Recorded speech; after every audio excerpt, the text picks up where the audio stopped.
نحمده ونصلي على رسوله الكريم اما بعد رب اشرح لي صدري ويسر لي امري واحلل عقدة من لساني يفقهوا قولي۔ دینی رہنمائی کی مجلس نمبر 345 میں سبھی سامعین کی خدمت میں السلام علیکم ورحمۃ اللہ وبرکاتہ عرض ہے۔ آج کی مجلس کا پہلا سوال یہ ہے کہ ہم نے یہ جملہ بکثرت سنا ہے کہ ما خاب من استخار ولا ندم من استشار ولا عال من اقتصد، یعنی جو شخص استخارہ کرے وہ کبھی اپنے مقصد میں ناکام نہ ہوگا، اور جو لوگوں سے مشورہ کرے وہ کبھی شرمندہ نہ ہوگا، اور جو میانہ روی اختیار کرے وہ کبھی فقیر نہ ہوگا۔ تو ہمارا سوال یہ ہے کہ یہ کوئی حدیث ہے یا کسی کا مقولہ ہے؟ اس بارے میں تحقیق مطلوب ہے۔ جواباً عرض ہے کہ یہ غالباً کسی کا مقولہ ہے۔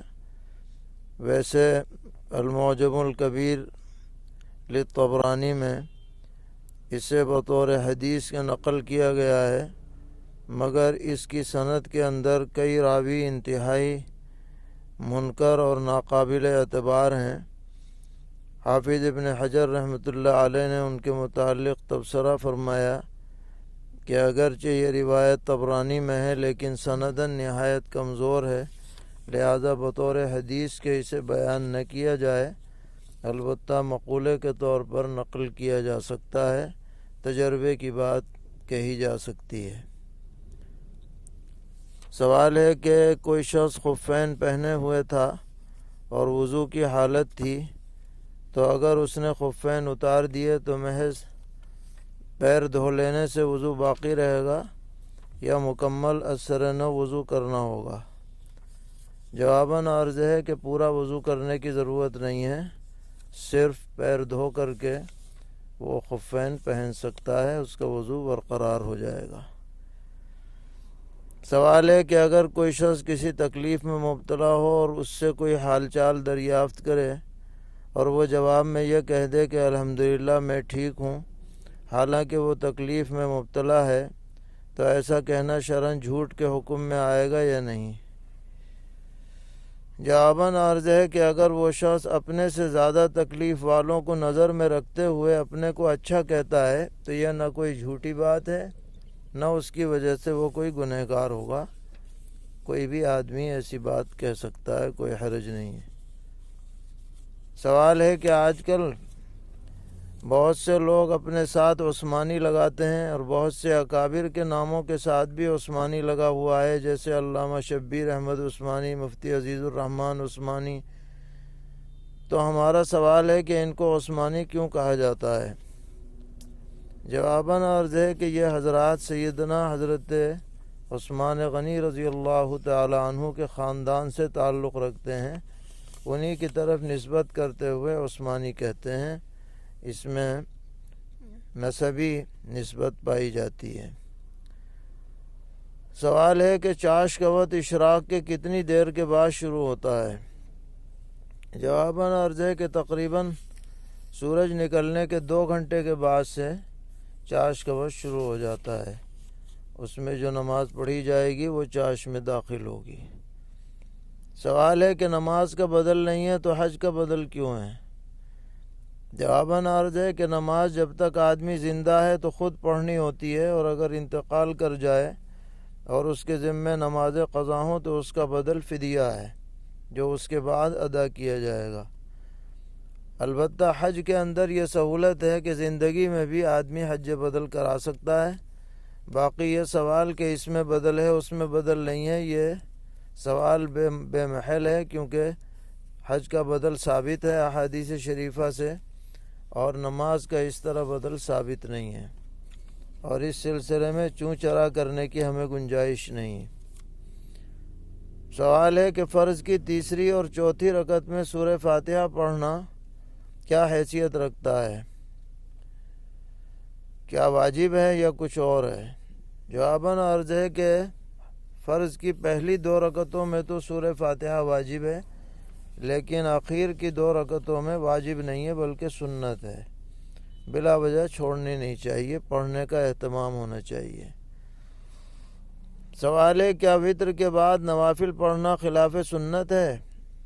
اور اگر کوئی شخص عشاء میں وتر پڑھ کر تہجد میں اٹھ کر نوافل پڑھے تو کیا یہ خلاف سنت عمل ہوگا؟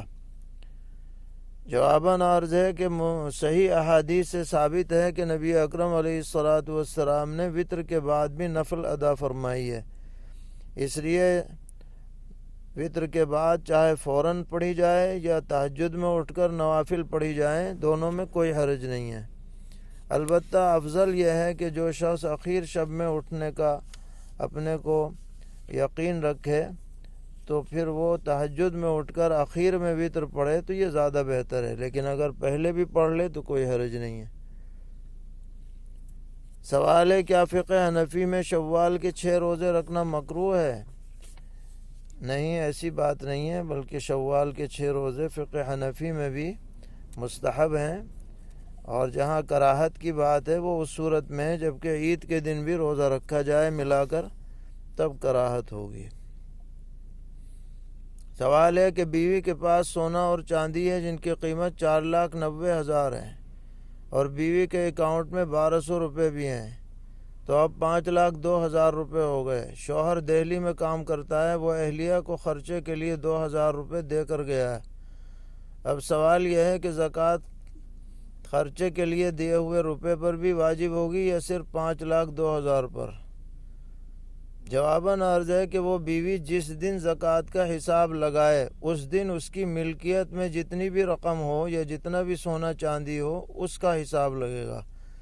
بیچ میں جو اس کے لیے خرچے کو دیے گئے یا نہیں دیے گئے اس کا اس سے کوئی تعلق نہیں ہے۔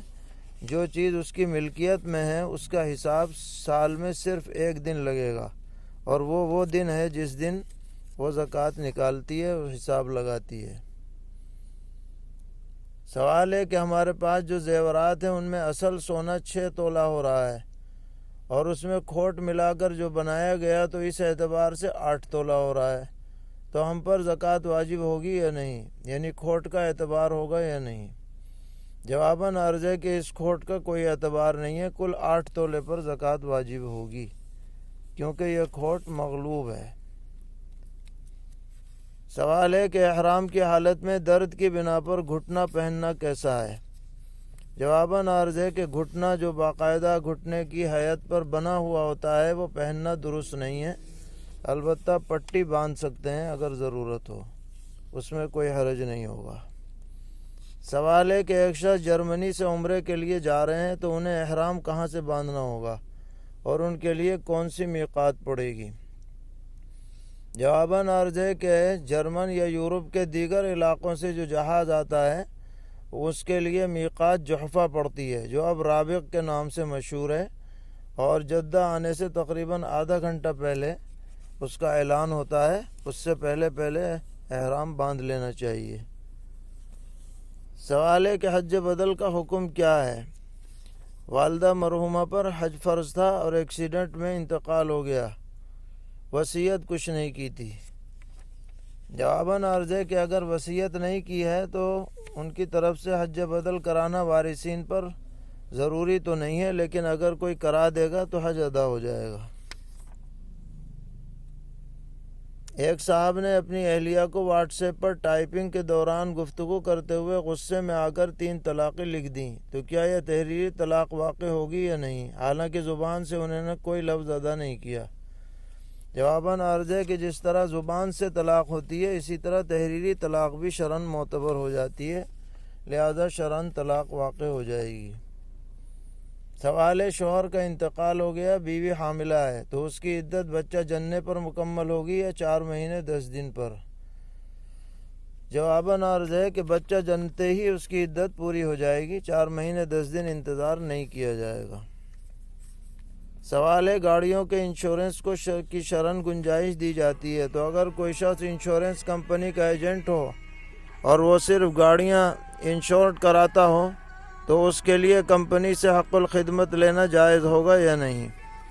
جواباً عرض ہے کہ اس کے لیے وہ لینا کوئی حرج کی بات نہیں ہے، اور وہ اگر کاغذات لیتا ہے تیار کرتا ہے تو اجرت لینے میں کوئی حرج کی بات نہیں ہے۔ سوال ہے کہ مسلمان شرابی بحالت نشہ اگر جانور کو ذبح کرے اور اسے بسم اللہ پڑھنا یاد نہ ہو تو اس کا ذبیحہ حلال ہے یا حرام؟ جواباً عرض ہے کہ موسوعہ فقہیہ کویتیہ میں لکھا ہے کہ جمہور کی رائے یہ ہے کہ شرابی اگر بالکل نشے کی حالت میں ہو، اسے کوئی افاقہ نہ ہو، اسے پتہ ہی نہ ہو کہ وہ کیا کر رہا ہے، تو اس کا ذبیحہ حلال نہیں ہوگا۔ سوال ہے کہ زید نے مردار جانور بیچ دیا جس کے عوض 5,000 روپے ملے، اب ان 5,000 روپے کے بارے میں شریعت میں کیا حکم ہے؟ جواباً عرض ہے کہ یہ جس نے خریدا ہے اس کو یہ پیسے واپس کر دے، اور اگر وہ دستیاب نہ ہو تو پھر اس پیسے کو بلا نیت ثواب کسی غریب کو دے دیا جائے۔ اللہ تعالی ہم سب کو دین پر استقامت عطا فرمائے، ہر طرح کے شرور سے محفوظ رکھیں۔ وصلی اللہ تعالی علی خیر خلقہ محمد وعلی آلہ واصحابہ وذریاتہ اجمعین۔